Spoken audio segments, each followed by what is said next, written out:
Imaynaya kasaygichik munasqa kuyamasi walejyachu. Kunan invitaspa kasaygi kuska kicharinapaq Diospaq qillqasqanta.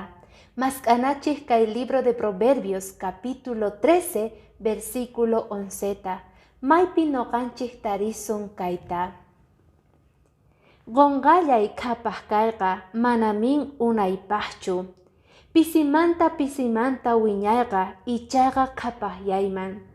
Unay tiempota noqanchik uyarirqanchik imaynata ashka warmis runas tantanakuq kangu pukllanankupaq capitalta churanankupaq. Si chay capital ninguta mirachiy munarqanku chayqa apamunanku karqa waq familiaresta waq runamasinkuta kikin capitalta churanankupaq.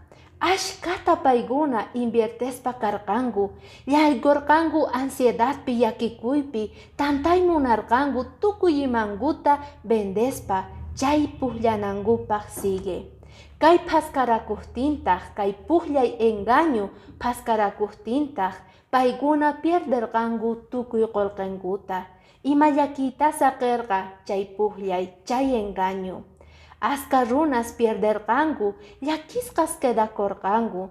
Por eso Diosninchik k'amiwanchik mana chaykunaspi pukllanapaq, porque qhapakyayqa qullqi facilwan pasajero, pero si pisimanta noqanchik tantakuspa kasun qullqisitunta chayqa capaz noqanchik Diospaq bendición ninwan qhapakyasunman.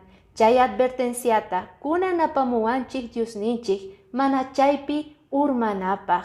K'aya suyasaspa kasaygi. Bendiciones.